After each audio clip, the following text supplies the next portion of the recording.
اب ذرا کچھ بات کرتے ہیں کووڈ کی اور کووڈ کے اثرات جو ہمارے دل پر ہوتے ہیں. یعنی کہ کووڈ-19 کے حوالے سے ایک مطالعے کے مطابق کورونا سے بچ جانے والے بہت سے ایسے افراد ہیں جن کو کہ دل کی مختلف تکالیف کا سامنا کرنا پڑتا ہے. صحت کے شعبے سے تعلق رکھنے والے ماہرین دل کی بیماری میں ممکنہ اضافے سے پریشان ہیں اور اس مرض کے بہت جو ابتدا میں بہت سے مریض جو اسپتال میں داخل کیے گئے وہ دل کے عارضے میں مبتلا ہوئے. اس پر ہم بات کرتے ہیں کہ کووڈ کا امپیکٹ کیا ہے ہمارے دل پر اور کس طرح سے ہم اپنے دل کو محفوظ رکھیں, اس کا خیال رکھیں. ہمارے ساتھ major general retired doctor Azhar Kiani صاحب موجود ہیں جو کہ چیف کارڈیولوجسٹ ہیں, میڈیکے کارڈک سینٹر کے ایکس ڈائریکٹر ہیں, راولپنڈی انسٹیٹیوٹ آف کارڈیولوجی کے president Pakistani society of interventional cardiology ہیں اور چیئرمین ہیں جی نیشنل انٹرونشنل کارڈیولوجی بورڈ کے. السلام علیکم ڈاکٹر صاحب. جی وعلیکم السلام سر, بہت شکریہ آپ نے پروگرام کے لیے وقت نکالا. ہم ناظرین کو بھی یہ بتا دیں کہ ناظرین ہماری اسکرین پر نمبر چل رہا ہے اور آپ کے جتنے مسائل ہیں کووڈ اور ہارٹ سے ریلیٹڈ وہ آپ ڈاکٹر صاحب سے براہ راست پوچھ سکتے ہیں. ڈاکٹر صاحب سب سے پہلے تو یہ بتائیے کہ کووڈ کا امپیکٹ جس شخص کو دل کا عارضہ ہے اس پر کیا ہوتا ہے اور جس شخص کو دل کی کوئی تکلیف نہیں ہے اس کو کیا اثرات مرتب ہو سکتے ہیں اگر کسی کو کووڈ ہو جائے؟ جی بالکل, یہ آئی تھنک بڑا ایک ریلیونٹ سوال ہے. اور آج کل جو کووڈ کی ایک نئی لہر آئی ہوئی ہے اور اس میں سے بہت دفعہ کئی دفعہ ایسے ہوتا ہے کہ جن کو دل کی تکلیف پہلے نہیں ہوتی اور کئی دفعہ وہ ہارٹ اٹیک کے ساتھ جو ہے ان کی ایک پریزنٹیشن ہوتی ہے کہ انہیں انفیکشن ہوتی ہے. کئی دفعہ انفیکشن والے سائنس نہیں ہوتے لیکن جو فرسٹ ان کا سمٹم ہوتا ہے چیسٹ پین ہوتی ہے یا ہارٹ اٹیک کے ساتھ آتے ہیں اور یہ اس وقت پتہ چلتا ہے کہ جی کہ کووڈ کے ساتھ یہ پرابلم ہوا. اور کئی دفعہ جب ہم ان کو ٹیسٹ کرتے ہیں اور فائنلی اینجیوگرافی بھی کئی دفعہ کرتے ہیں تو نالیوں میں اتنی بلاکیج نہیں آتی جتنی کہ ہمیں نالیوں کے اندر کلاٹس موجود ہوتے ہیں اور وہ کلاٹ جو ہوتے ہیں وہ کووڈ کی وجہ سے کیونکہ خون گاڑھا ہو جاتا ہے.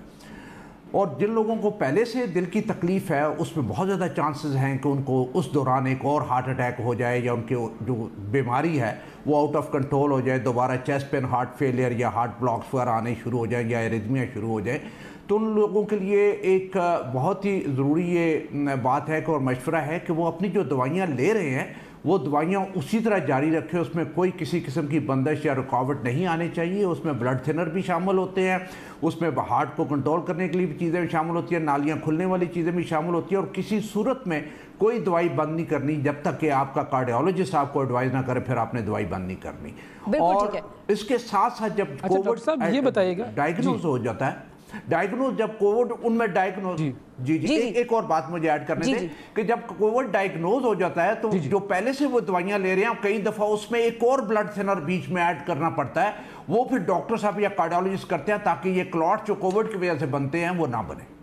ٹھیک ہے جی, اویس آپ سوال کر لیں پھر اس کے بعد ہم ایک کالر بھی لے لیں گے. اچھا جی ڈاکٹر صاحب, میں یہ پوچھنا چاہ رہا تھا کہ وہ مریض جو کہ کووڈ پازیٹیو ہو جاتے ہیں اور ان کا ٹیسٹ آ جاتا ہے پازیٹیو کہ جی اب ہمیں ان کو کووڈ ہو گیا ہے, تو کیا کوئی اور ایسا ٹیسٹ ہے جو یہ بتا سکتا ہے کہ ان کو دل کا عارضہ بھی لاحق ہو سکتا ہے اس کووڈ کی وجہ سے؟ کیونکہ اگر کسی کو پہلے سے ہے تو پھر تو وہ اس کی زیادہ احتیاط کر لے گا, لیکن کیا یہ پتہ کرنے کا کوئی طریقہ ہے کہ یہ لوگ جو کہ پہلے سے دل کے عارضے میں مبتلا نہیں تھے وہ کووڈ کی وجہ سے اب اس میں مبتلا ہو جائیں گے؟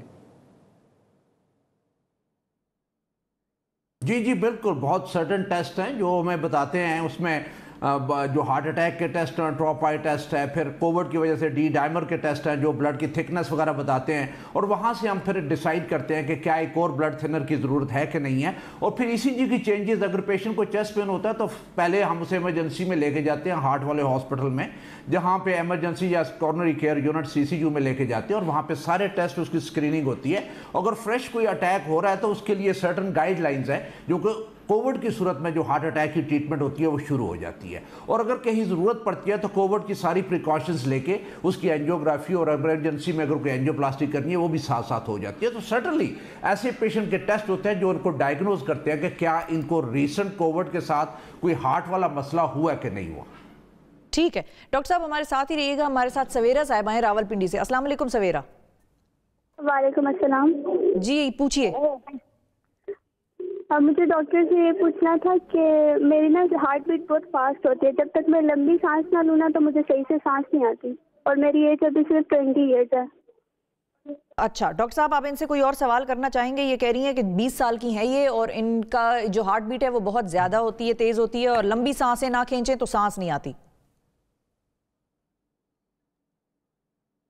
جی آئی تھنک کہ کئی دفعہ جو یہ ایج انہوں نے بتائی ہے، اس ینگ ایج میں کئی دفعہ سمپل انگزائٹی ہوتی ہے، پریشانی ہوتی ہے.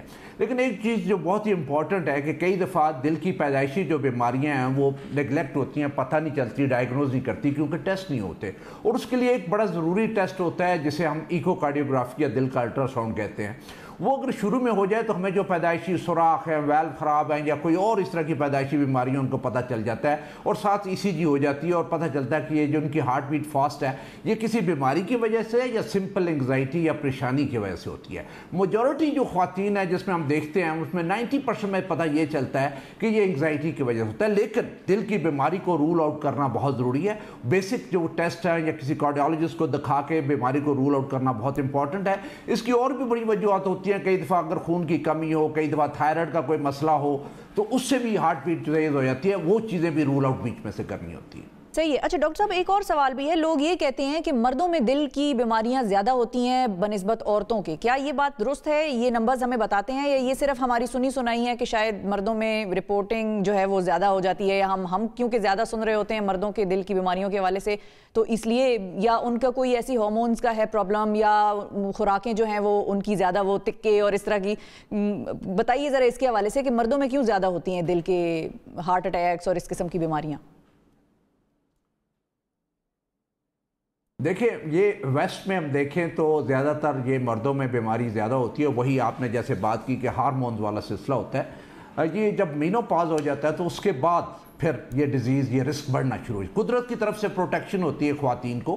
اس سے پہلے چند ہارمونز ہوتے ہیں جو کلوٹ نہیں بننے دیتے، ایتھروسکلیروسس یا بلاکیج نہیں ہونے دیتے. لیکن جو ہی وہ پیریڈ گزرتا ہے تو اس کے بعد اچانک رسک بڑھنا شروع ہو جاتا ہے. لیکن ایک بہت ہی الارمنگ سچویشن جو پاکستان میں ہم نے دیکھی ہے وہ یہ ہے کہ ینگ ایج میں 30s میں اور 40s میں جو خواتین ہیں، نارملی ہم 45 ایج کے بعد ایکسپیکٹ کرتے ہیں کہ یہ ہارمونل چینج ہوگی اور اس کے بعد رسک بڑھے گا، اس سے پہلے وہ پروٹیکٹڈ ہوگی. لیکن ہم نے یہ دیکھا ہے کہ 30s اور 40s میں ہمارے یہاں خواتین میں دل کی بیماری آ رہی ہے، اور اس کی بڑی وجہ یہ ہے کہ ہماری ایک ڈائٹ ہے اور دوسرا ہماری ایکسرسائز کوئی نہیں ہے. ہماری خواتین زیادہ تر چار دیواری میں بیٹھی رہتی ہیں، فزیکل ایکٹیویٹی کم ہوتی ہے، باہر نکلنا بہت کم ہوتا ہے، چلنے والی جگہ بڑی کم ہے جہاں پہ سیفلی وہ چل سکتی ہیں یا واک کر سکتی ہیں. یا گھر کی ایسی ایکٹیویٹی ہوتی ہے زیادہ تر مرد حضرات نے لی ہوتی ہے، خواتین کو نہیں دی ہوتی. اگر وہ صرف سودا لینے چلی جائیں گھر کا باہر لینے کے لیے اور آدھا گھنٹہ چل کے آ جائیں تو ان کی صحت پہ بڑا اچھا فرق پڑتا ہے. اور دوسرا اپنی خوراک جو ہے وہ جس میں چکنائی کم ہو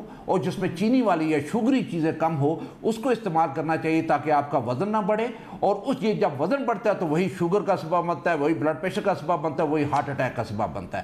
تو میری مشورہ یہ ہے کہ ایکسرسائز وزن کو نہ بڑھنے دیں اور اپنی ڈائٹ ٹھیک. جی اس سے تو یہ بات بھی ثابت ہوتی ہے نا کہ مردوں کا دل ذرا کمزور ہوتا ہے، خواتین کا دل مضبوط ہوتا ہے. جی ایکچولی مردوں کے جو ہے نا وہ ہارمونز ایسے ہوتے ہیں اور مردوں کا جو ہے وہ انٹریکشن باہر سٹریس سے بہت زیادہ ہوتا ہے. اور کیونکہ وہ بریڈ ارنر ہوتا ہے، گھر کا روزی میں وہ روزگار وہ اور گھر کے لیے کھانے پینے کی چیزیں لے کے آتا ہے تو اسے اس کی سٹریس بہت زیادہ ہوتا ہے. اور جو وہ حالات ہوتے ہیں باہر کے وہ خود اکیلا فیس کرتا ہے اور اس پہ سٹریس بہت زیادہ ہوتا ہے. پھر وہ باہر والا بھی فیس کرتا ہے، پھر گھر والا بھی فیس کرتا ہے. پھر ہماری سوسائٹی میں یہ ہے کہ ایک بندہ جی سر دوسرا یہ ہے کہ ہمارے سوشل سیٹپ مردوں کو زیادہ سٹریس نہ دیا کریں، ایک بندہ ہے جس نے اپنی فیملی کو بھی سنبھالو. جی آج کل یہ دیکھا جا رہا ہے کہ نوجوانوں میں بھی یہ ہارٹ کی بیماریاں بڑھتی جا رہی ہیں اور کئی ینگ اموات بھی ہمارے سامنے آتی ہیں.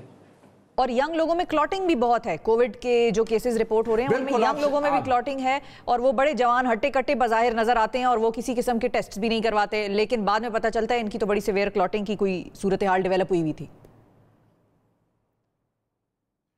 یہ بڑا ہی الارمنگ قسم کی سچویشن ہے کہ ہم نے دیکھا ہے کہ یونیورسٹی اسٹوڈنٹس ینگسٹرز 20s میں 30s میں 40s میں ہارٹ اٹیک کے ساتھ آ رہے ہیں. اور اس کی وجہ جو ہے ہماری غیر صحت مند خوراک، چکنائی کھانا زیادہ، گوشت زیادہ کھانا، فاسٹ فوڈ زیادہ کھانا، ایکسرسائز نہ کرنا، سونا نہیں ہے، سگریٹ زیادہ پینے اور اننیسری جو سٹریس اور ٹینشن وہ ہو. اگر آپ اپنی ڈائٹ کا دھیان رکھیں، ویٹ کا دھیان رکھیں، نیند 6 سے 8 گھنٹے پوری کریں اور سگریٹ نہ پئیں تو نوجوان ہمارے اس بیماری سے بچے رہ سکتے ہیں. یہ ہماری لاپرواہی کی وجہ سے یہ بیماری جلدی گھس جاتی ہے. ادروائز مردوں میں ہم ایکسپیکٹ کرتے ہیں کہ یہ بیماری 50-60 سال کے بعد آئے گی, لیکن ہمارے ہاں یہ 20s اور 30s میں آ رہی ہیں, اور کئی دفعہ ماں باپ اور بچے جو ہے وہ پریشان اور شوق میں چلے جاتے ہیں جب انہیں پتہ چلتا ہے کہ انہیں دل کی بیماری ہے یا انہیں ہارٹ اٹیک ہوا ہے اور ان کی دل کی نالیاں بند ہیں.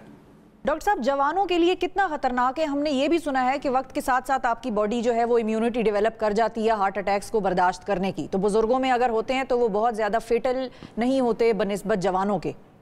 یہ تھیوری ٹھیک ہے یا اس میں آپ کوئی کریکشن چاہیں گے تو کر دیں پلیز. جی, اس میں دیکھیں زیادہ تر جو ہارٹ اٹیک جن کے گھر میں یا فیملی میں ہے, ددیال میں, ننیال میں, اپنی فیملی میں ہے, اس میں انہیں چاہیے کہ شروع سے احتیاط کریں, وزن کو نہ بڑھنے دیں, روزانہ آدھا گھنٹہ ڈیلی واک کریں, اگر ڈیلی نہیں کر سکتے 5 دن ہفتے میں ضرور ہونے چاہیے, سگریٹ نہ پئیں, شوگر اگر بلڈ پریشر سے کنٹرول کر کے رکھیں, اور آپ کو بچانے والی ایک ہی چیز ہے خوراک اور ایکسرسائز.